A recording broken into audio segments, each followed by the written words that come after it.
Pangan DPRD NTB mendorong agar dilakukan evaluasi secara konsisten terhadap setiap event balapan internasional yang digelar di sirkuit Mandalika, terutama dari sisi promosi.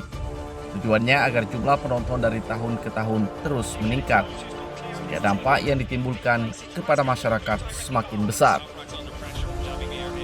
Anggota DPR NTB Lalu Wirajaya mengatakan dibutuhkan promosi yang besar terkait dengan kegiatan yang dilakukan di Mandalika.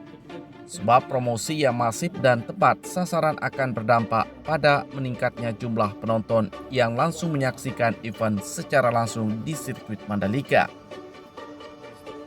Begitu juga dengan daya tarik Mandalika tentu harus dilakukan penambahan dari waktu ke waktu.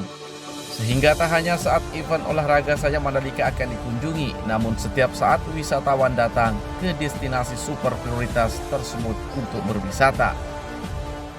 Jangan sampai penurunannya ini kemudian turun terus gitu kan. Nah, harus dicari solusi terhadap persoalan ini ya kan, sehingga apa yang menjadi hajatan terhadap adanya sirkuit ini dapat kita raih, yaitu dapat mensejahterakan, dapat membuat negara khususnya provinsi NTB kita ini terkenal di kancah internasional. Dan jangan sampai itu tidak terjadi, karena sayang anggaran sudah besar yang digelontorkan oleh pemerintah dari uang rakyat untuk kemudian dibangunnya sirkuit ini.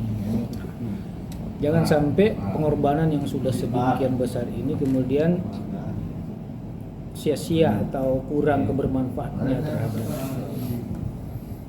hasilnya.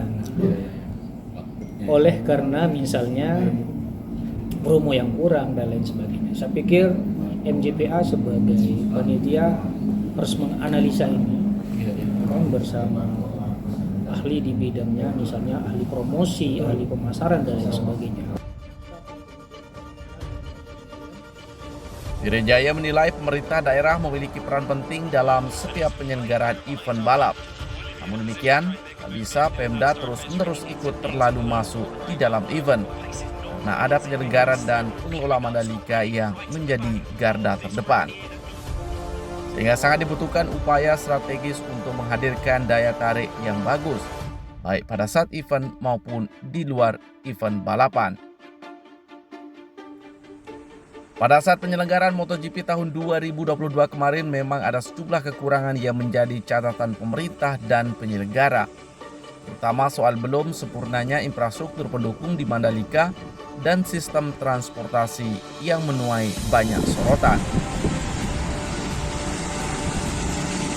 Sekian di Lombok TV, Mataram.